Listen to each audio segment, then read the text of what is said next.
করে রায়ধনী বলে, সখী রে, প্রত্যেকদিন তোদের কাছে কৃষ্ণ প্রেমের কথা, ভালোবাসার কথা, গুণের কথা আমি বর্ণনা করে থাকি, কিন্তু আজকে প্রেমের কথা নয়, ভালোবাসার কথা নয়, আমি রূপের কথা তোদের কাছে বর্ণনা করব।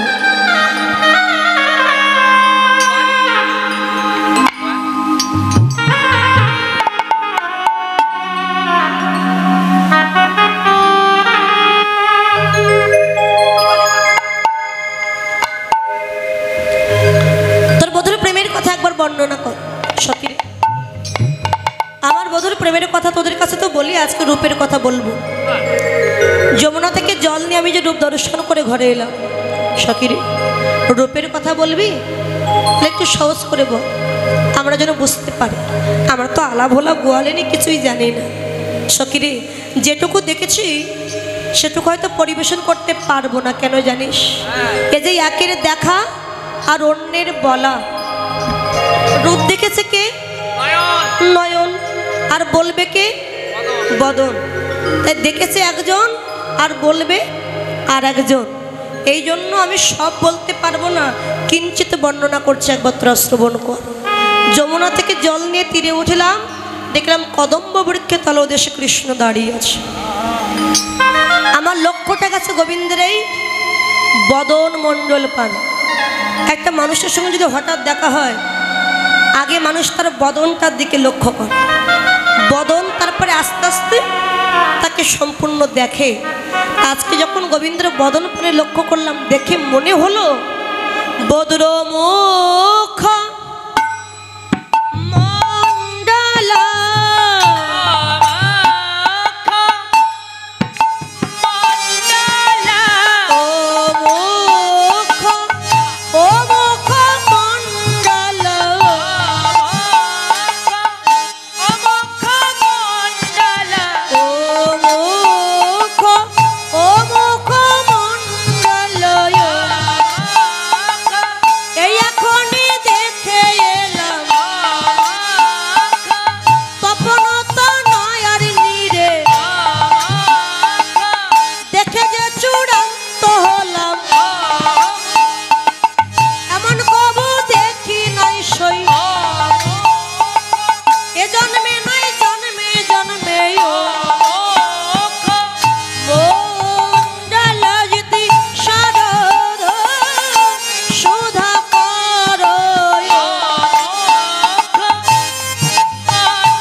দেখি নাই রে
সখীরে রূপটাতে দেখেছি, কোথায় দেখেছি সেটা আগে বলিস।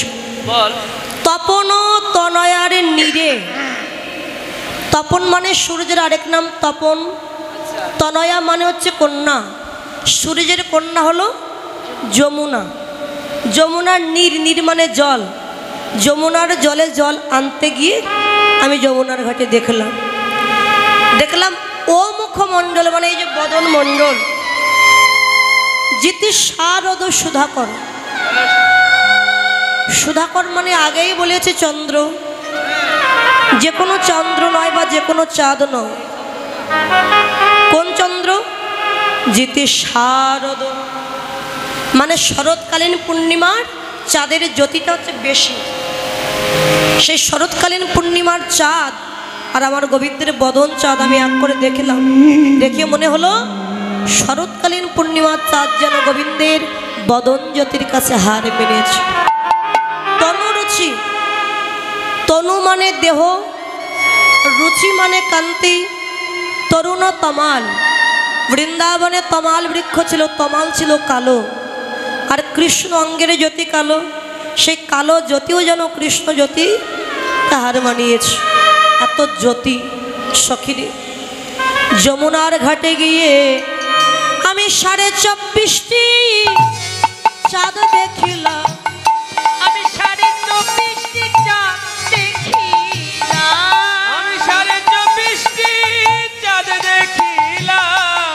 আমি হেন মনে অনুমানে 24.টি চাঁদ দেখিলাম, আমি হেন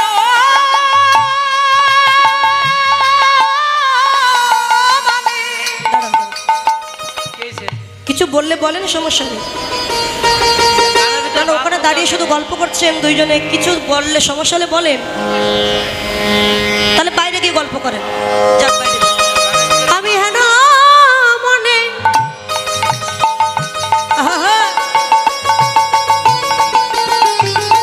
আমি অনুমনি আমি 24.টি চাঁদ দেখিলাম, আমি হেন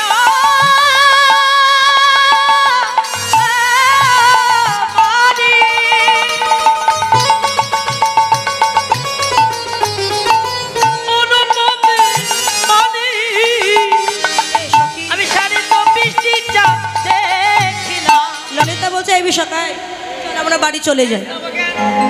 কেন না আমরা জানি আকাশে একটা চাঁদের উদয় হয়, একটা চন্দ্র আকাশে। বাবা সারা পৃথিবীতে একটাই তো চাঁদ, কিন্তু তুই বলছিস 24.5 চাঁদ, তা তো কখনো আমরা শুনিনি। 24.5 চাঁদ তোরা কোথায় দেখলি একটু বল সখী। 24.5 চাঁদ কোথায় দেখলাম বলিস? দেখলাম চাঁদের গাছে চাঁদের পাতা, চাঁদের ফুল আর ফলে, চাঁদের গাছে চাঁদের পাতা, চাঁদের ফুল ফলে, চাঁদের গাছে চাঁদের পাতা, চাঁদের ফুল ফলে। আরে এমন কবু দেখি নাই সই চাঁদের গাছে চলে, এমন কবু দেখি নাই সই চাঁদের গাছে চলে। কপালে কত চাঁদে দেখি লাগে ধাঁধা, কপালে কত চাঁদ দেখি লাগে ধাঁধা, কপালে কত চাঁদ দেখি লাগে ধাঁধা। আমার তাহা দেখি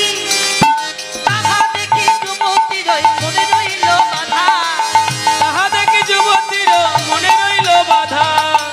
ও সখী একটু ভালো করে বলে, আমরা তো বললাম আমরা আলা ভোলা বলেনি, কিছুই বুঝি না।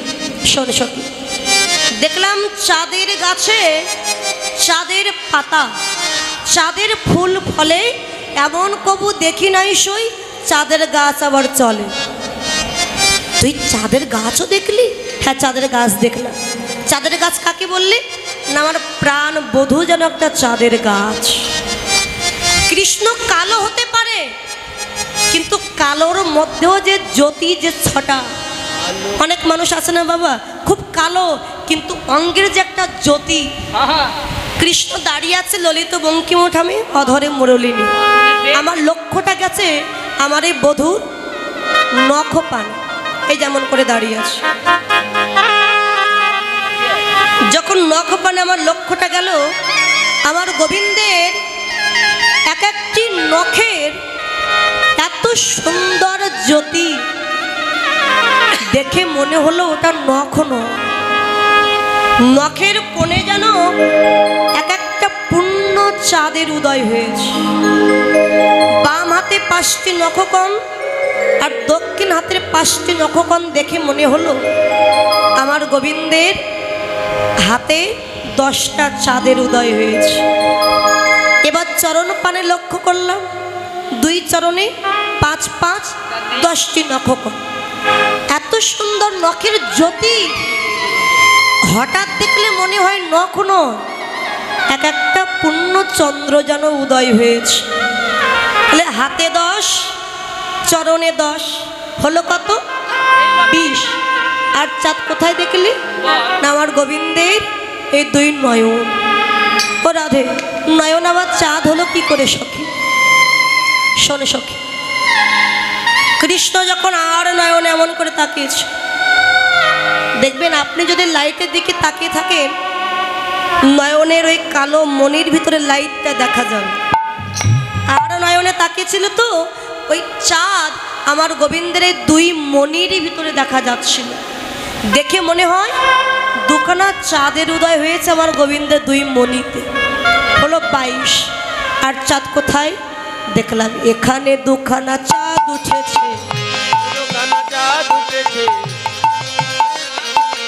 এখানে 2খানা চাঁদ উঠেছে। ওই বৃন্দাবন আলো করে, এখানে 2খানা চাঁদ উঠেছে। ওই বৃন্দাবন আলো করে, এখানে 2খানা চাঁদ উঠেছে। এখানে 2খানা চাঁদ, অর্থাৎ এই গোবিন্দের গণ্ডদেশ। এই গণ্ডদেশ তৈলাক্ত, চাঁদের জ্যোতিষ যখন গণ্ডদেশে পড়েছে চিক চিক চিক চিক করছে।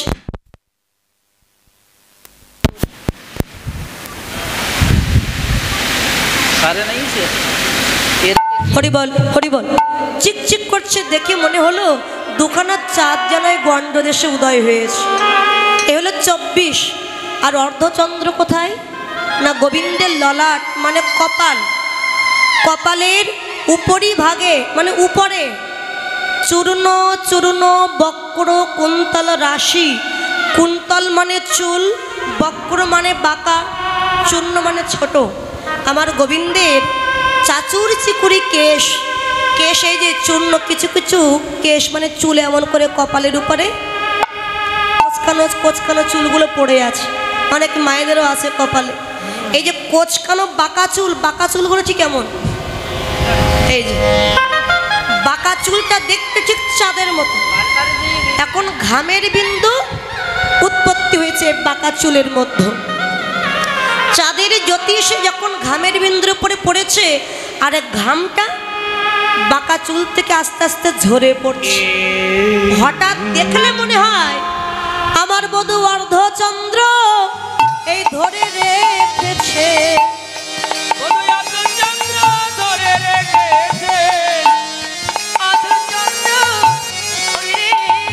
ওরে হঠাৎ দেখলে এই মনে হয় অর্ধচন্দ্র ধরে রেখেছে। তারে হঠাৎ দেখিলে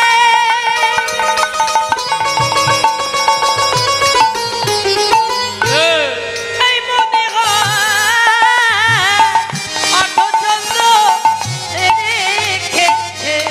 এই হচ্ছে 24.5 চাঁদ আমি দেখলাম। এবার দেখলাম গোবিন্দের মস্তক পরি চূড়া, আমার গোবিন্দ চূড়া বেঁধেছে। আচ্ছা, চূড়াহি চারু শিখণ্ড মণ্ডিত, চূড়াহি চারু শিখণ্ডিত মণ্ডিত, চূড়াহি চারু শিখণ্ডিত মণ্ডিত, মধুকর মালতি ভালো, আর মধুকর মালতি ভালো, মধুকর মালতি ভালো। চূড়ার পাশে ময়ূর পুচ্ছ বেঁধে রেখেছে, তার পাশে দেখলাম মালতী ফুল। আচ্ছা মা, মালতী ফুল দেখেছেন মা? দেখেন মালতী ফুল, সেই মালতী ফুল দিয়ে মালা গেঁথেছে। আমরা যেমন সচরাচর গাঁদা ফুল দিয়ে মালা গাঁথি, কিন্তু কৃষ্ণ মালতী ফুল দিয়ে মালা গেঁথে এই যে এমন করে মস্তকে বেঁধে রেখেছে। তাহলে ফুল যেখানে থাকে ভ্রমরকে নিমন্ত্রণ করতে হয় না, মধুর লোভে ভ্রমর সেখানে উপস্থিত হয়। দেখুন জগতে কত ফুল তো আছে মা, বিভিন্ন রকমের ফুল আছে। ফুল হলে কি সব কৃষ্ণ সেবায় লাগে মা? লাগে না। কত ফুল বৃক্ষ থেকে ঝরে পড়ে, কত ফুল কুড়ি থাকতে ঝরে যায়, ধুলায় গড়াগড়ি যায়। আবার কত ফুল প্রস্ফুটিত হয়ে মালা হয়ে মৃত মানুষের গলায় শ্মশানে গিয়ে পুড়ে ছাই হয়ে যায়। আবার কত ফুল আমার গোবিন্দের চরণ প্রাপ্ত হয়। সব তো ফুল, কারোর ভাগ্যে হলো কৃষ্ণচরণ, আর কারোর ভাগ্যে হলো মরা মানুষের গলা শ্মশান ঘাট। ঠিক তেমনি মানুষ কুলে জন্ম নিলে সবাই তো আর কৃষ্ণ ভক্ত হতে পারে না, অসম্ভব। মানুষ তিন প্রকার, দেব মানুষ, দানব মানুষ আর মহামানুষ। জগতে মহামানুষ এবং দেব মানুষের সংখ্যাটা কমে গেছে, অত্যাচারী দানব মানুষের সংখ্যাটা বেশি বেড়ে গেছে জগতে। এরা ভগবান বিশ্বাস করতে চায় না, ভগবান মানতে চায় না। যার যার কর্মের গুণে কেউ কৃষ্ণ ভক্ত হয়, কেউ চোর হচ্ছে, কেউ ডাকাত হচ্ছে। সবাই তো মানুষ, তাহলে কেউ ভক্ত হতে পারলো, কেউ পারলো না কেন? বলে কর্মের গুণে। যে যেমন কর্ম করবে তেমন জন্মই তো লাভ করবে। মানুষ কুলে জন্ম নিয়েছি, যতক্ষণ না মনুষ্যত্ব অর্জন করতে পারবে তাকে কখনো মানুষ বলবে না। তাই সব ফুল কৃষ্ণ সেবায় লাগে না। রামচন্দ্র কবিরা আর গোবিন্দ দাস কবিরা দুই ভাই। দুই ভাই হলে কি হবে? দুইজন দুইজনার ভক্ত। রামচন্দ্র ছিলেন কৃষ্ণ ভক্ত আর গোবিন্দ ছিলেন মা কালীর ভক্ত। কারণ এই গোবিন্দ দাস ছোটবেলায় খুব অসুস্থ ছিলেন, মা কালীর কৃপায় সমস্ত রোগ থেকে মুক্তি পেয়েছিলেন। তাই গোবিন্দ সেদিন থেকে কালীর ভক্ত হলেন। এখন যেহেতু দুই ভাই, রামচন্দ্র একদিন তার ভাই গোবিন্দ দাস কবিরাজের মন্দিরে গেছে, মা কালীর মন্দির, ওখানে জানে আমার ভাই আছে। তো যখন গেছে দেখছে উদ্যানে কত কুসুম প্রস্ফুটিত হয়েছে, বিভিন্ন রঙের কুসুম। যারা ভক্ত তারা ফুল দেখলে কি মনে মনে ভাবে বাবা? ফুল দেখলে ভক্তরা কি ভাবে? এই ফুলগুলো যদি ভগবানের সেবায় দিতে পারতাম। আর যারা অভক্ত তারা কি ভাবে? এই ফুলগুলো তুলে যদি বাড়িতে ঘরে সাজিয়ে রাখতে পারতাম টপে করে। আবার কেউ কেউ ভাবে এই ফুলগুলো মালা গেঁথে যদি খোপায় দিতে পারতাম। যার যেমন ভাব তার তেমন লাভ। রামচন্দ্র চিন্তা করছে, আরে এত সুন্দর ফুল যদি আমার বাগানে হতো, সব ফুলগুলো তুলে নিয়ে আমি আমার গোবিন্দের চরণে নিবেদন করে দিতাম। ওই যে মনে মনে বলেছে, মনে মনে ফুলগুলো কৃষ্ণ সেবার প্রসাদী হয়ে গেছে, গাছে থেকেই প্রসাদী হয়ে গেছে। এখন গোবিন্দ দাস তো জানে না, সে স্নান করে গাছের ফুলগুলো তুলেছে, তুলে সে মা কালীর চরণের সেবায় দিতে গেছে। যেই না চরণে দিতে গেল ফুলগুলো, অমনি মা কালীর চরণটা ফিরিয়ে নিলেন। পাথরের মা কালী পাথর হয়ে চরণটা ফিরিয়ে নিলেন। গোবিন্দ, ও যে আমার গোবিন্দের প্রসাদী ফুল, আমার চরণে দিস না, যদি পারিস আমার মাথায় দে। কেন জানিস? আমার স্বামী ভোলানাথ ওই চরণ পাওয়ার জন্যই তো ছাই ভস্ম অঙ্গে মেখে দিবানিশি শ্মশানে বসে হা কৃষ্ণ প্রাণ কৃষ্ণ বলে কাঁদে। আর আমি হলাম তার স্ত্রী, আমিও কৃষ্ণ চরণ পাওয়ার জন্য উলঙ্গিনী হয়ে, দিগম্বরী হয়ে আমি পথে পথে কাঁদি, কৃষ্ণ কৃপা কবে হবে। বসন ত্যাগ করেছি। কোন বসন? বিষয়ের বসন আমি ত্যাগ করে দিয়েছি। কেননা বিষয় থাকতে যে কৃষ্ণ কৃপা হয়। আমি বিষয়ের বসন ছেড়ে কেমন কাঙালিনী হয়ে দিগম্বরী হয়ে পথে পথে ঘুরি। কোথায় গেলে পাবো কৃষ্ণ চরণ? আর কৃষ্ণ চরণ পাইবা না পাই, বলো কোথায় গেলে পাবো কৃষ্ণ ভক্তের চরণ? বলো কোথায় গেলে পাবো কৃষ্ণ ভক্তের চরণ? বলো কোথায় গেলে পাবো কৃষ্ণ ভক্তের চরণ? আমার এমন দিন হয় কি না হয়, আমি কোথায় গেলে পাবো কৃষ্ণ ভক্তের চরণ? আমার এমন দিন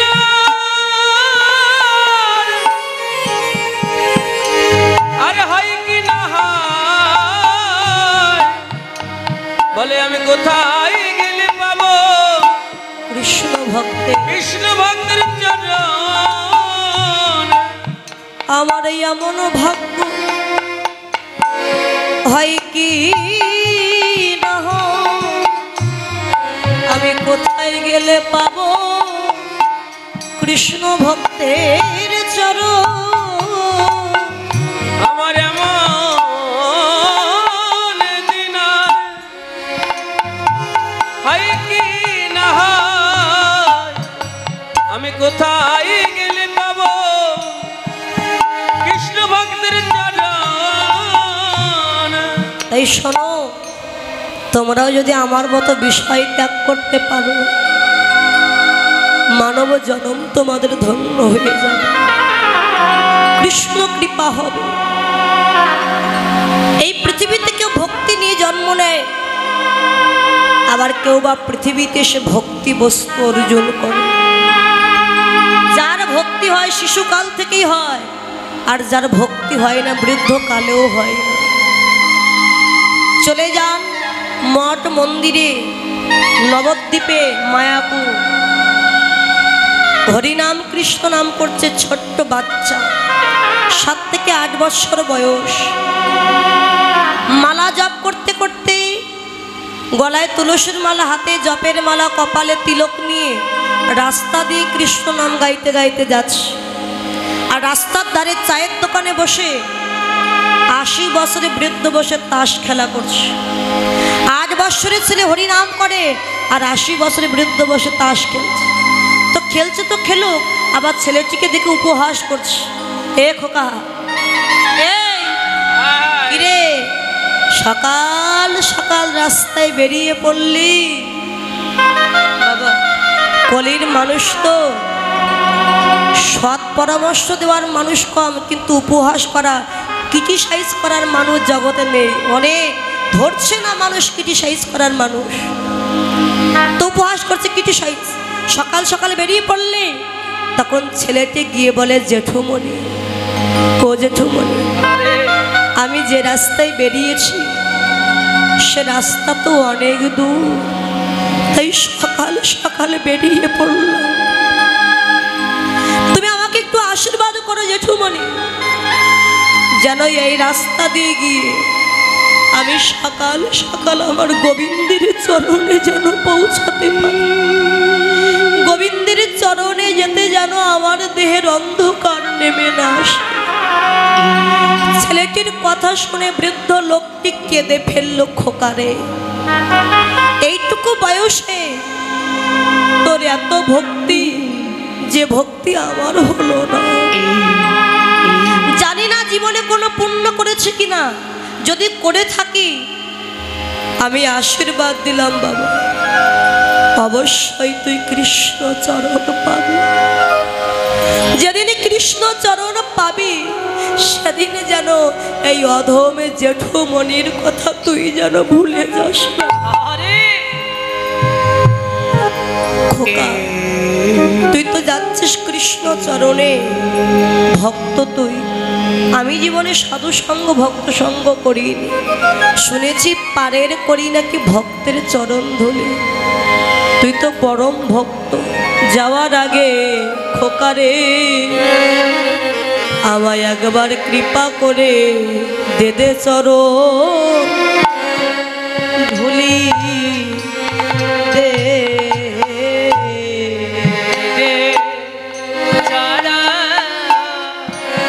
চরণ ধুলি ওই ধুলি হবে আমার ভব পারে করি দে দে চরণ ধুলি দে রে। ওই ধুলি হবে আমার, ধুলি হবে আমার বাবা পারে ওরি দে দে আমার চরণে